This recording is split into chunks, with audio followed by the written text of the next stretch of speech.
Venez vous relooker chez Luminel. Salon de beauté Luminel vous présente le journal. Luminel, osez être la plus belle.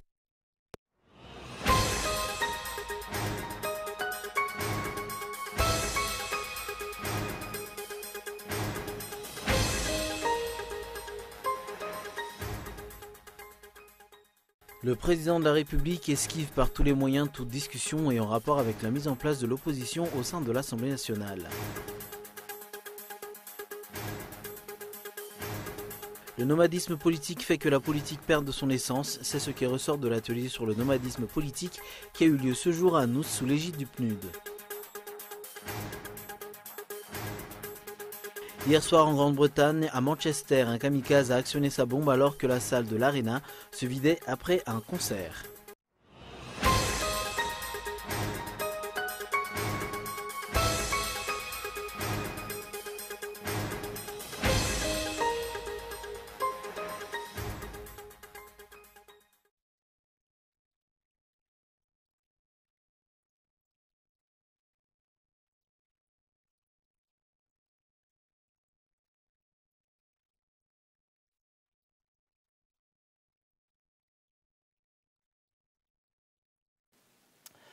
Bienvenue dans cette nouvelle édition du journal en version française sur Cool TV. Dans l'actualité aujourd'hui, à Madagascar, le président de la République esquive par tous les moyens toute discussion en rapport avec la mise en place de l'opposition au sein de l'Assemblée nationale. Plusieurs points sont encore à discuter, affirme-t-il. C'est un reportage de Michel Arnardson.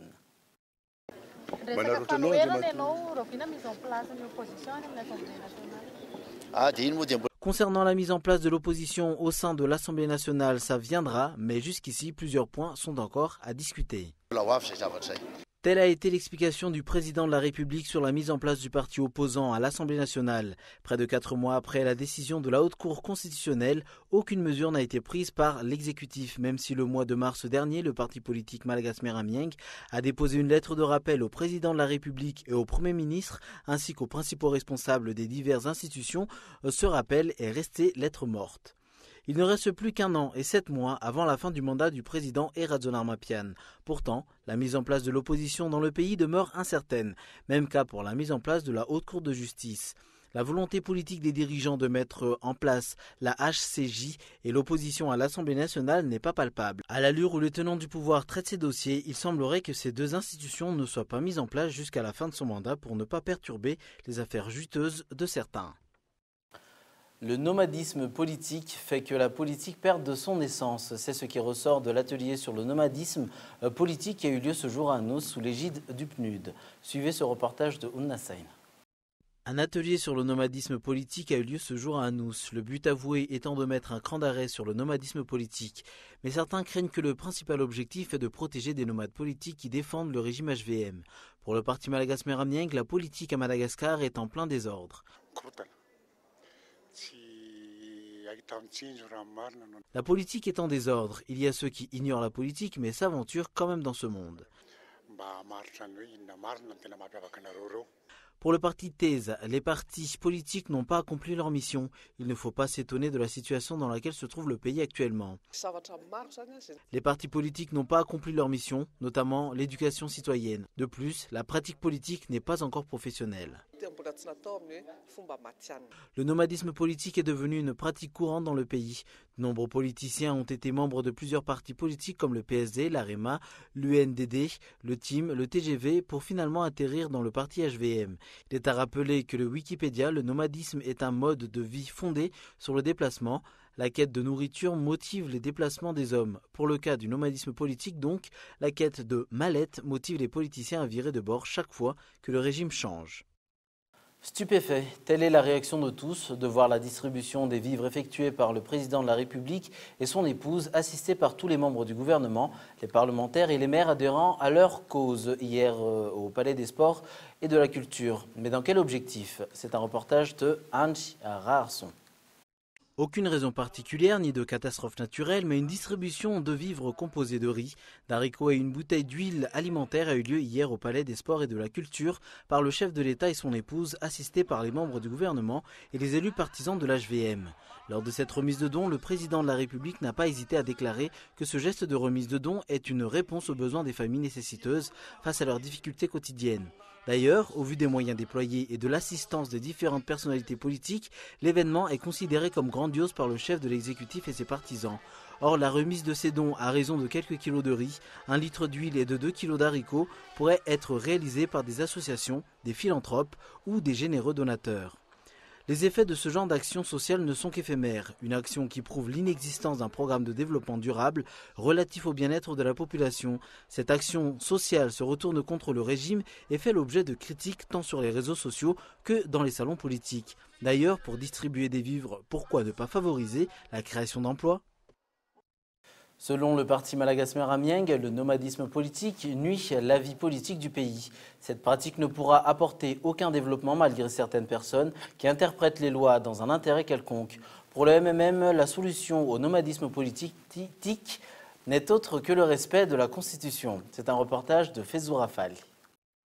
Le nomadisme politique, un fait courant à Madagascar, est considéré par le parti MMM comme une nuisance à l'essence même d'un parti politique. Le fait de passer d'un parti politique à un autre constitue également une déstabilisation du simple citoyen. Interprété comme une pure et simple recherche d'intérêt et instabilité idéologique, le nomadisme politique n'est pas digne d'être commis par les responsables et élus qui devraient être des exemples en termes de respect de la loi et la redevabilité envers ses électeurs. Selon le MMM, la conférence sur le nomadisme politique qui s'est tenue à la HCC ce jour favorise le non-respect des disciplines mises en place au sein d'un parti politique et défend les députés ainsi que les responsables politiques infidèles à leur parti. Le nomadisme, par définition, c'est un mouvement de transhumance pour des besoins alimentaires. Et c'est là qui nous gêne un peu dans cette forme de justifier le nomadisme politique. Et en liant l'article 72 à l'article 71 et 73 de la Constitution, puisqu'en fait, donc, d'après le conférencier, il est possible pour les membres de l'Assemblée nationale d'agir en son âme et conscience, comme ils disent, mais qui pourrait être contre les directives du parti. C'est un attentat au parti politique, à notre avis, puisque c'est un moyen de ne donner aucune signification à la mise en place d'un parti politique, alors que notre Constitution, dans son article 14, précise bien que nous avons besoin des partis politiques pour la direction du pays. Le MMM condamne le nomadisme politique. L'implication et le respect du choix des électeurs, ainsi que leur satisfaction, font le pilier du développement de la nation, car le peuple malagas mérite un développement comme tous les pays. Sur un tout autre sujet, les cours sont suspendus à l'université d'Ankats, une suspension qui pourrait se terminer en une grève générale. Cette décision a été prise ce jour par le CSS. Michela Renardson. Le dialogue entre les membres du CSS et les responsables auprès du ministère de l'Enseignement supérieur et de la Recherche scientifique a échoué. Du coup, les enseignants ont décidé de suspendre les cours pour une durée indéterminée. Il se pourrait également qu'une grève générale aura lieu.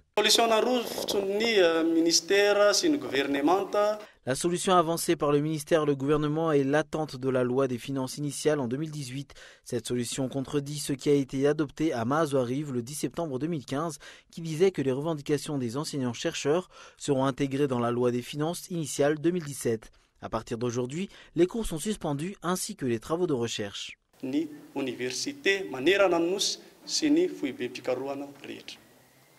le dialogue et les négociations se poursuivront d'après les explications du ministre de l'Enseignement et de la Recherche scientifique.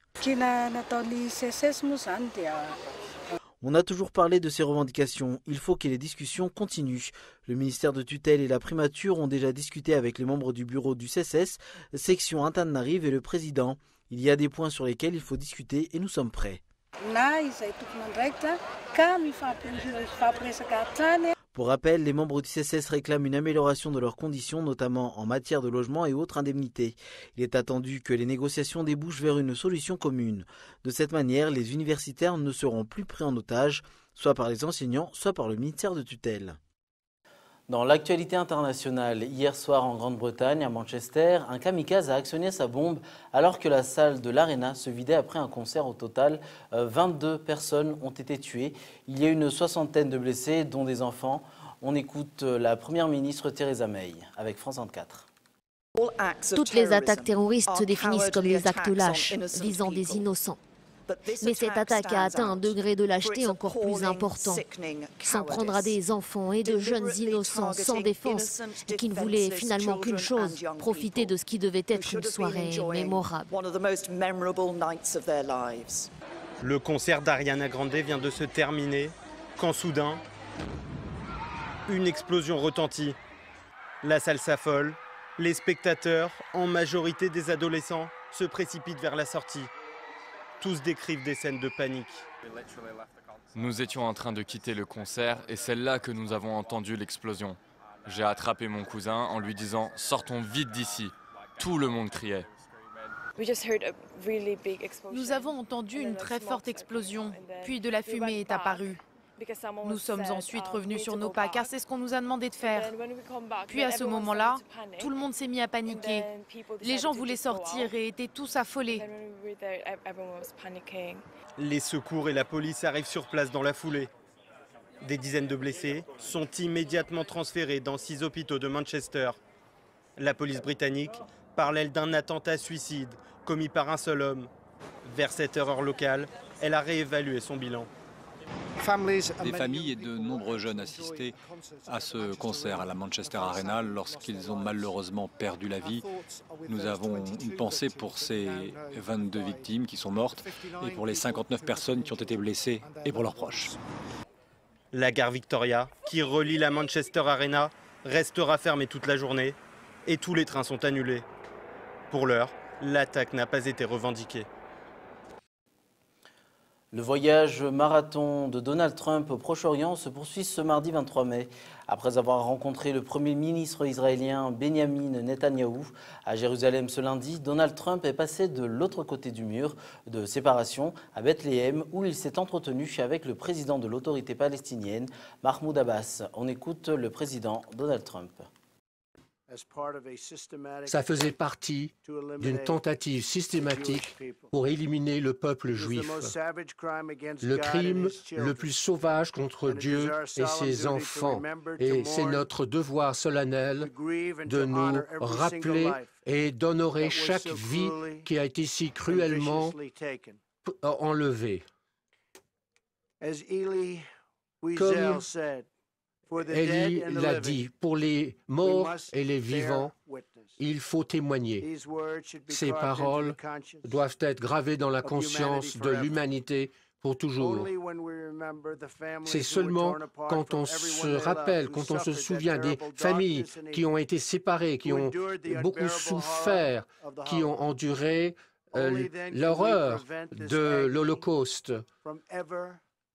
C'est là où on prie que cela ne se reproduise plus jamais. Cet endroit, cette nation sont le témoignage de l'esprit fort du peuple juif et l'espoir que la lumière éclaircira le chemin. La persécution, l'oppression, la mort et la destruction, le peuple juif a persévéré, a prospéré.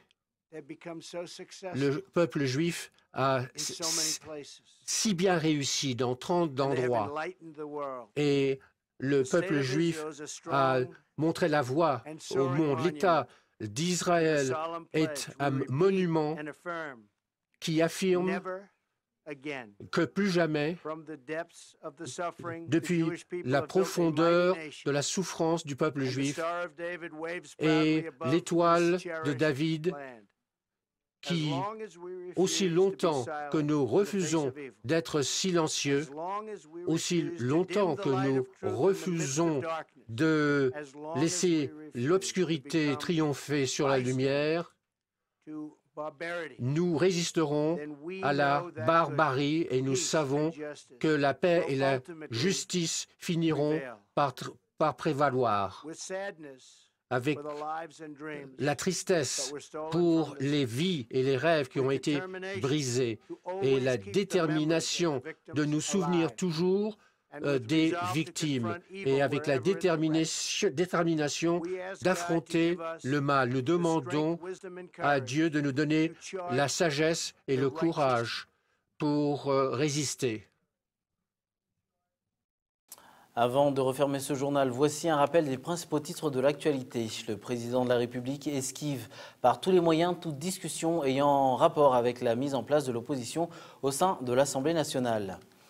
Le nomadisme politique fait que la politique perde de son essence. C'est ce qui ressort de l'atelier sur le nomadisme politique qui a eu lieu ce jour à Anous, sous l'égide du PNUD. Et enfin, hier soir, en Grande-Bretagne, à Manchester, un kamikaze a actionné sa bombe alors que la salle de l'Arena se vidait après un concert. Voilà qui referme ce journal. Rendez-vous demain à 20h45 sur Cool TV pour une nouvelle édition. Bonne soirée et au revoir.